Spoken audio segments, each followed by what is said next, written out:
Sa ganda ng bahay na ito, napakamura po talaga ng kontrata kaya nauuso ang ganitong bahay. So guys, ito naman full cladding. Simula baba hanggang taas, full cladding po ito. Ayan o, napakaganda po, kulay white. Ito po, nakakisame, double wall with sliding window with grills na po ito. Ito, magugulat kayo sa kontrata na ganito lamang pala ang gastos dito. At ito ay titirahan mo na lamang as is kung ano po yung nakikita natin na ito. At makikita nyo nga ito by full video house tour na napakaganda na nga sa labas. Pagpasok natin sa loob, mas lalo pang pinaganda ito dahil nga ito'y fully finished. Ayan o, kitang-kita naman guys sa picture, meron na nga po itong terrace. So ito po ay binahagi pa sa atin ni Foreman.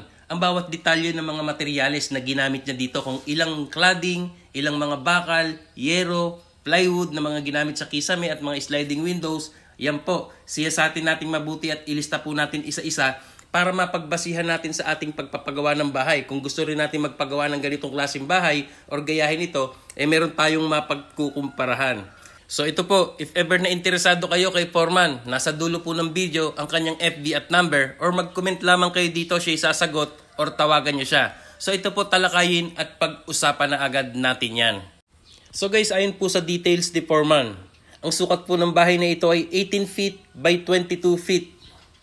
Ito po ay convert natin by the meters at lumalabas ito na 5.4 meters by 6.6 meters. A total of 36 square meters kabuuan ng bahay. Guys, ito po ay meron 2 kwarto, isang CR. Meron din po itong maaliwalas na sala at kitchen and dining area. And of course, nakita naman natin sa video at meron po itong terrace. So ayan guys, nakikita natin full cladding po ito ha. Ayan, mga bakal po ang frame nito at siguradong wala kang pangangambang ito'y aanayin pagdating ng araw. So ito po, pag-usapan na natin ang detalye ng mga materyales. Ilista nyo po ang bawat babanggitin ko dito ha. So guys, ayon po kay Foreman, gumamit siya mga ilang pirasong mga hollow blocks dito sa pinaka-basement. Umubos siya ng 150 pirasong hollow blocks. And then gumamit din po siya ng semento dyan sa flooring.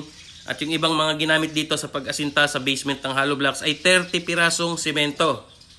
Gumamit din siya ng bakal na 10mm, nakaubo siya ng 25 piraso. And then guys, sa mga buhangin po ay nakapagpa-deliver si sir ng 2 load na core sand.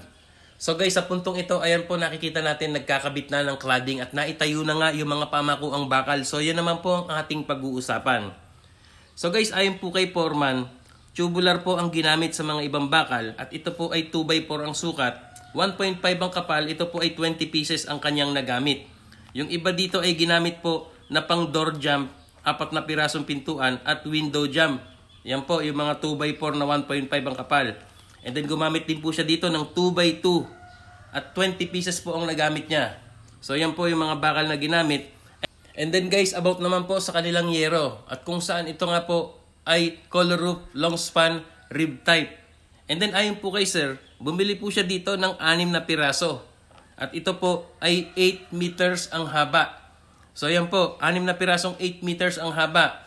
And then ito po, kung mapapansin nyo yung gate, ikinumbination na rin nila dito sa pagpapagawa nila ng bahay na kinabitan na rin ng kulay white na cladding. Kaya nagkukombine po dito sa harap ng bahay nila yung mismong kagandahan nito. So patuloy po tayo sa materyales. So ayon po sa details ni Foreman.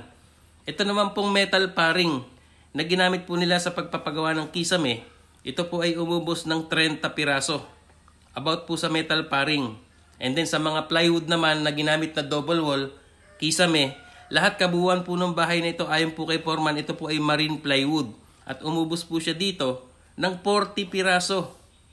Yan po, 40 pirasong marine plywood. And then, makita po natin meron po siyang tiles. So dito po sa details ni Foreman, kabuuan ng bahay, 60 by 60 po ang size nung ginamit na tiles. So ayan po. Ito po yung video guys, makikita nyo napakaganda in actual. So ayan po, meron na po siyang mga sliding windows. So about sa sliding windows ay 5 piraso po yan. At with grills na po nakikita natin napakaganda. And about po sa electrical, ayon po kay Foreman, 2 box na electrical wire po ang ginamit niya dito kabuuan. So ito po makikita natin in full video house tour. Ayan po, may tiles na in terrace, may grills. Meron din po siyang wall lamp. Ayan o, nakikita natin. So napakaganda po pala, fully cladding. Ayan po. So about po sa cladding, ayon po kay Foreman, ang bawat isang piraso nito ay 6 meters ang haba. Nakaubos po siya dito ng 14 na piraso kabuuan dito sa bahay na yan. So ito po, tingnan po natin yung loob. Ayan po yung kanilang kitchen. Yan, dito po yung ongoing pa nilang ginagawa pero finish na po ito, turnover na po sa owner. Ayan. Ang ganda oh. Maliwalas. Kitang-kita po natin. Talagang pagpasok mo sa loob, para na rin siyang full concrete house or yung puro batong bahay. Ito po about sa mga ibang pintuan, PVC po ang ginamit niya dito sa lalong-lalo na sa CR kasi lagi po yung nababasa. Ito po yung part ng CR, yung meron po siyang hollow blocks na kalahati. Dahil yan po syempre nababasa ayan, kaya yan po nakagamit sila ng 115 hollow blocks, pati pa yung basement ng pinakapaikot ng bahay. Ayan o. At yung mga window jump niya or tsaka yung mga door jump is puro bakal po yan. 2x4 na 1.5 po ang ginamit. At eto nga guys, ang advantage dito sa ganitong full cladding or full metal na bahay, hindi ka mangangambang aanayin ito at siguradong napakaganda po at light material lamang. Kaya po napakamura ng inaabot na pagpapagawa ng bahay. Kaya ito po guys, ibinahagi po natin itong project ng isang foreman contractor dito sa lugar na to. Kaya if ever na kayo taga rito, or gusto nyo po magpagawa sa kanya, nasa dulo po ng video ang kanyang FB at number. Ito po at makipag-usap kayo sa kanya. Guys, ito po yung gate. Oh, ayan. Ayan po yung bakod niya. Pero dito sa pinag-uusapan natin ito, yung bahay lang po. Ha? Hindi po kasama ang bakod. So ayan po, tingnan natin yung paligid ng bahay. Ayan oh, malinis na malinis. Napakaganda po ng pagkatrabaho. Kaya ito po, yung gastos dito, ganun lamang at tunay nga talagang abot kaya ng ating budget. Sa mga naghahanap po ng idea na low budget yan, ito na po. So pati po yung cladding, ginawa na nila dito sa pinakabakod nila. Oh. Ayan, tingnan nyo. O, tapos yung gate, naka-combination na po dito sa pinakabahay.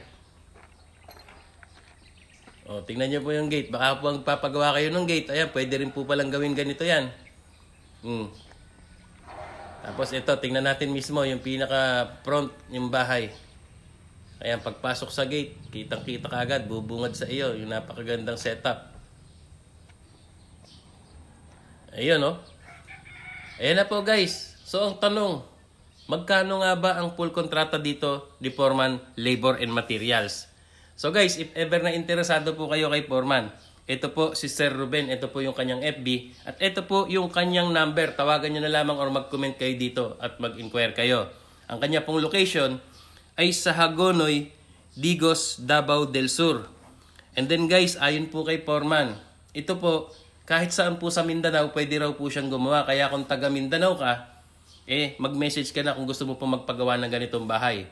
Ito po, nag-aabang magkano ang nagastos dito. So ayon po kay Foreman, lahat po ng nabanggit natin ito at nasa video na ito, yan na po ang inabot ng kanyang kontrata dito. Lahat-lahat sa ganitong sukat, 18 feet by 22 feet na meron 2 kwarto, CR, sala, terrace, yan po kabuuan, labor and materials ay nagkakahalaga po ng 250,000 pesos. So guys, ayan, napakaganda na. Kitang-kita. Pwede mo nang tirahan. Malinis, maayos at pagkatrabaho. Kaya ito po, si Foreman Ruben, kontakin nyo na at makipag-inquire kayo sa kanya.